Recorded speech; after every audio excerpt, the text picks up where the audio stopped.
এই মুহূর্তে আপনাদের একটা ভিডিও দেখাবো, যে ভিডিওতে সরাসরি ওই হনুমানের যে আজুক পার্টি, সেই পার্টির যে প্রেসিডেন্ট, রাজ্য প্রেসিডেন্ট ছিলেন পীরজাদা কোবায়েব আমিন, তিনি একটা অভিযোগ করেছেন সরাসরি যে হনুমানের ফোনে প্রায়শই শুভেন্দু অধিকারীর ফোন আসতো।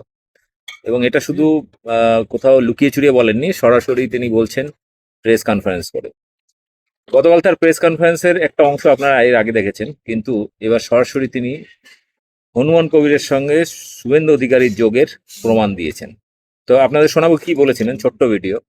আর ভাবুন যে মুসলিমদের আবেগ, মুসলিমদের বিশ্বাসকে হাতিয়ার করে কিভাবে একটা বাবরি মসজিদের সুড়সুড়ি দিয়ে একটা রাজনৈতিক দল গড়লেন।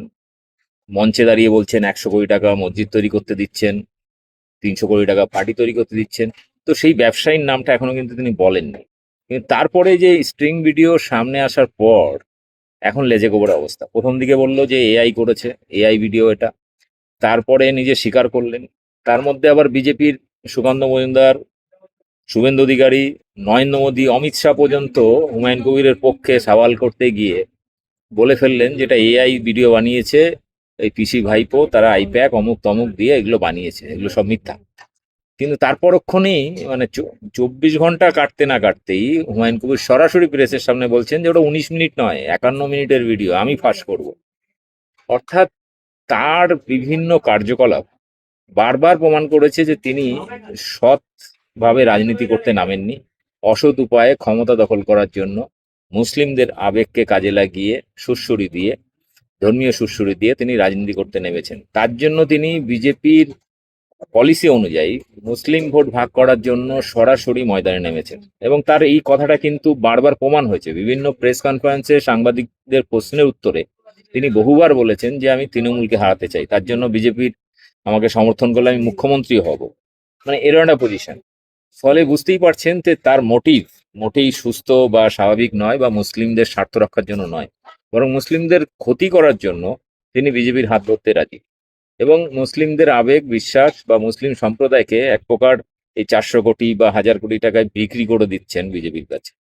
এরকম নামক হারাম গাদ্দার এর আগে আমরা বহু ইতিহাসের পাতায় দেখেছি। মির্জাফরের নাম শুনেছি, যে ব্রিটিশদের সঙ্গে হাত মিলিয়ে বাংলাকে ব্রিটিশদের দখল করার জন্য সুযোগ করে দিয়েছিল। তো বর্তমানে হুমায়ুন কবির বর্তমানে সেই মির্জাফরেরই বংশধর বলবো না, অন্তত আবার নতুন রূপে জন্মগ্রহণ করেছেন হয়তো। তো যাই হোক, এই মুহূর্তে শুনুন পীরজাদা খোবায়েব আমিন, যে রাজ্য সভাপতি ছিল, যে পদত্যাগ করেছে, এবং সরাসরি তিনি বলেছেন যে শুভেন্দুর সঙ্গে হামেশাই তাদের সামনেই ফোন আসতো এবং তিনি ব্যক্তিগত সৌজন্য বলে এড়িয়ে যেতেন। শুনুন কি বলছেন পীরজাদা খোবায়েব আমিন, প্রাক্তন রাজ্য সভাপতি এই আজুক পার্টির, হনুমান পার্টি। ব্যাপক শেয়ার করুন। দেখুন, সেটা আমি ওনার সাথে ছিলাম দীর্ঘদিন।